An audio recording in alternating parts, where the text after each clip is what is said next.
Welcome to the Worth Beyond Rubies podcast. I'm your host, Diane Ferreira, a Messianic Jew and founder of Worth Beyond Rubies, a site dedicated to Christians seeking to deepen their faith through both the Jewish and Christian insights. So join me as we explore our faith through both a Messianic Jewish and Christian lens, offering fresh perspectives and spiritual depth to your walk with God. So let's get started. Table fellowship in the time of Jesus was more than just sharing a meal. It was an act filled with religious, social, and cultural importance. This practice was deeply intertwined with the religious observances centered around the temple. Understanding table fellowship helps bring clarity to Jesus' interactions with various groups, including his critiques of the Pharisees, and sheds light on key New Testament verses and events.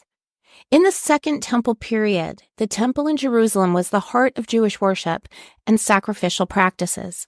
Table fellowship, particularly through sacrificial meals, extended the sacredness of the temple into daily life. For example, the peace offerings described in Leviticus involved eating portions of the sacrificed animal, symbolizing peace and fellowship with God, and that's found in Leviticus 7:11-21.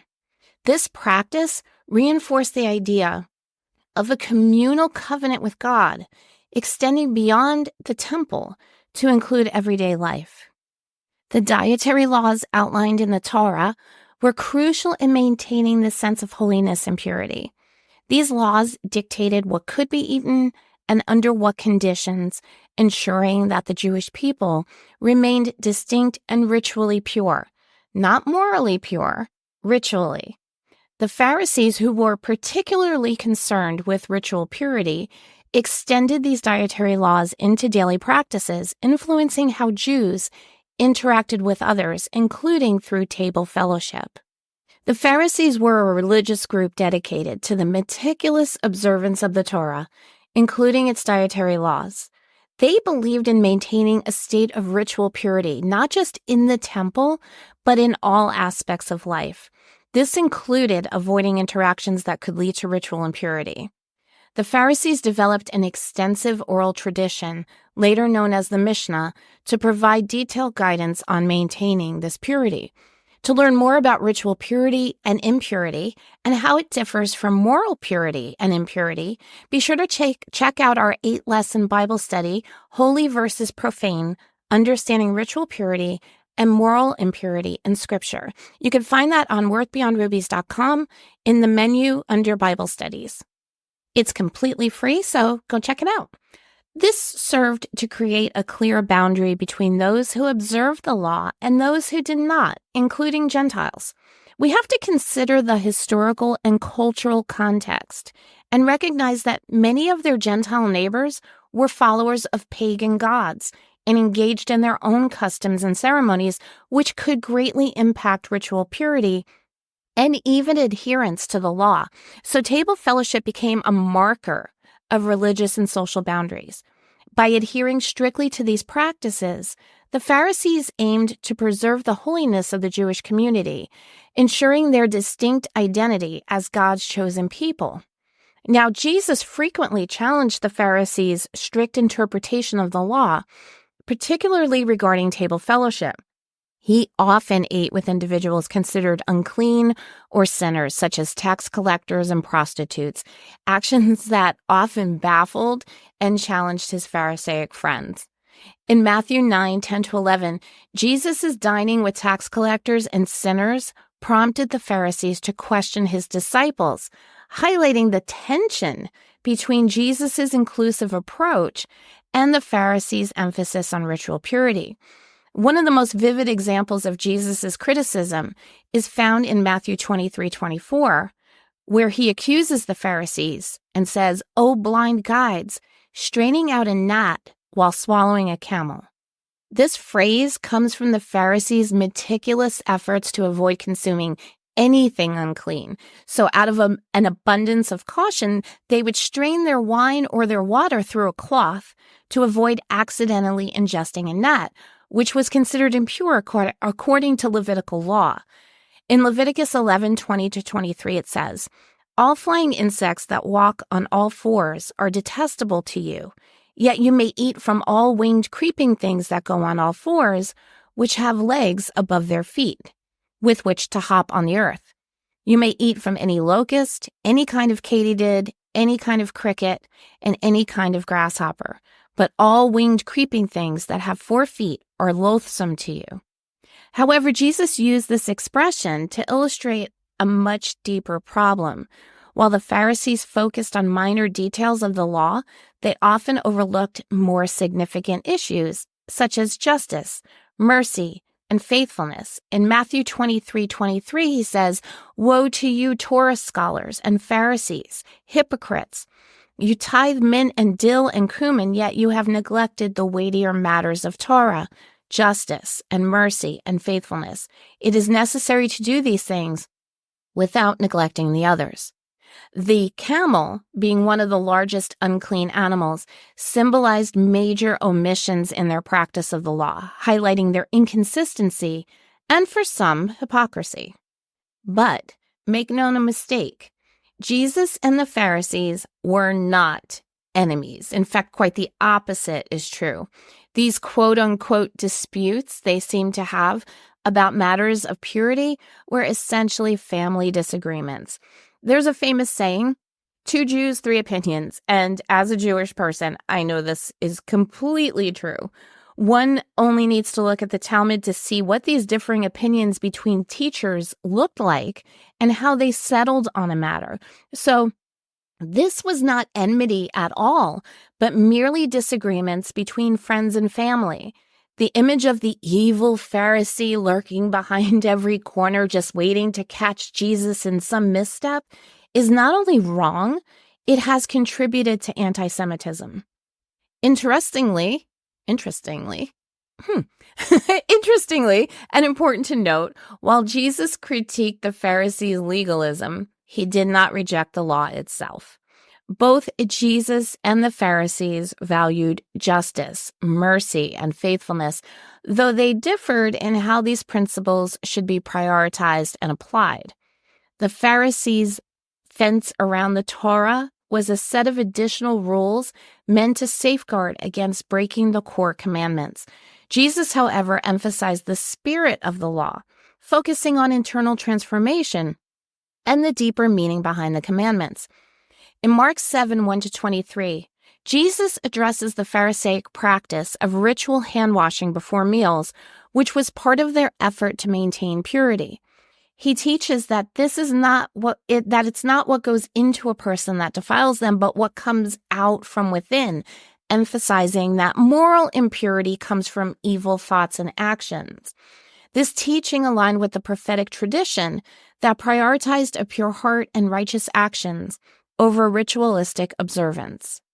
One of the key moments in the New Testament regarding table fellowship and the inclusion of Gentiles is Peter's vision in Acts 10.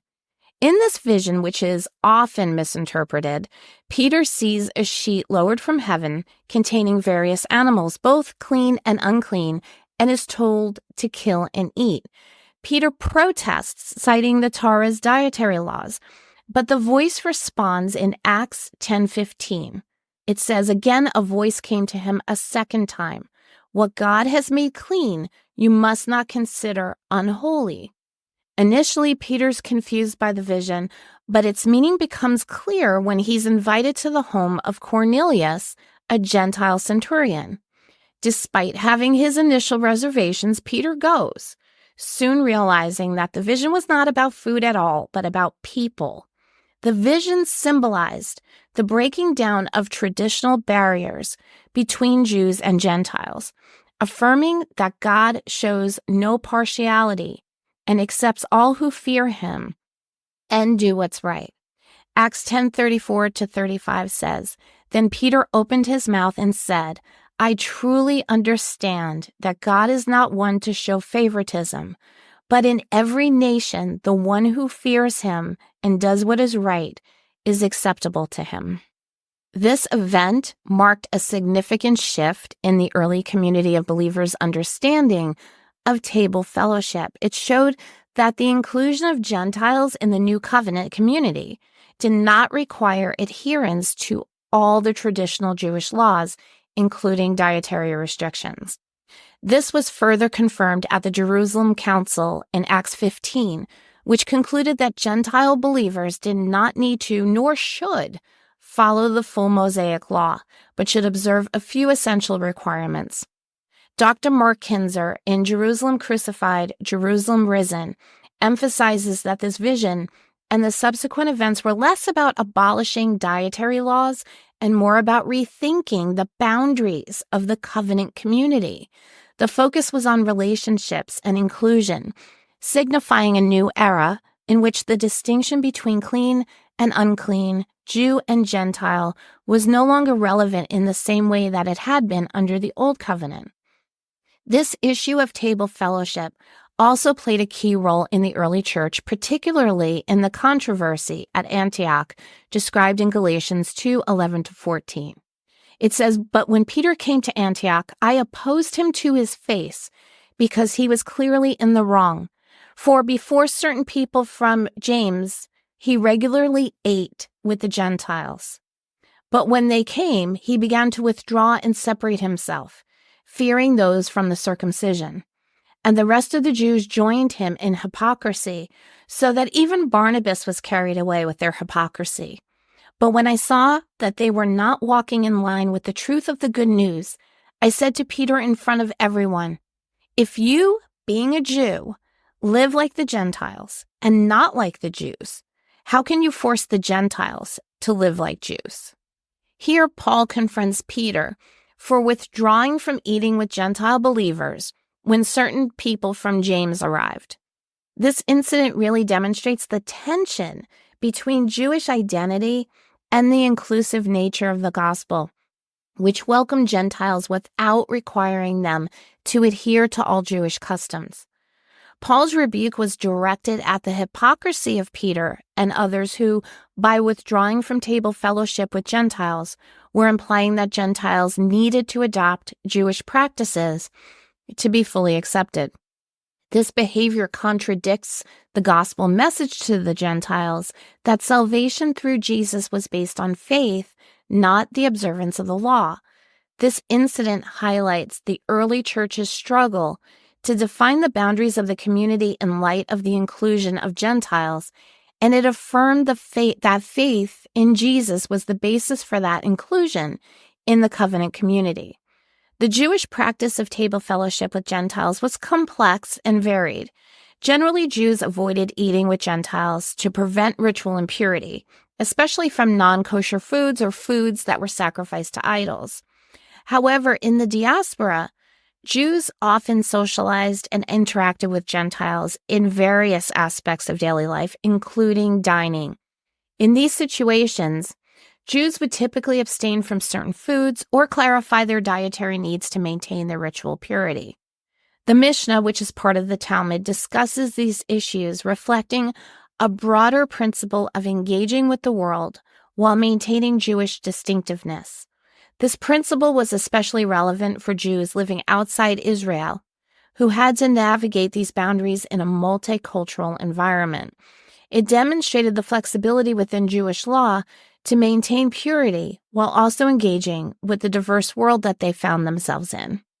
Jesus' approach to table fellowship was revolutionary in its inclusivity. By dining with those who had always been considered unclean or sinful, Jesus demonstrates that God's kingdom was open to all, breaking down social and religious barriers. This inclusivity was not a rejection of the law, but a fulfillment of its deeper purpose, which was to manifest God's justice, mercy, and love.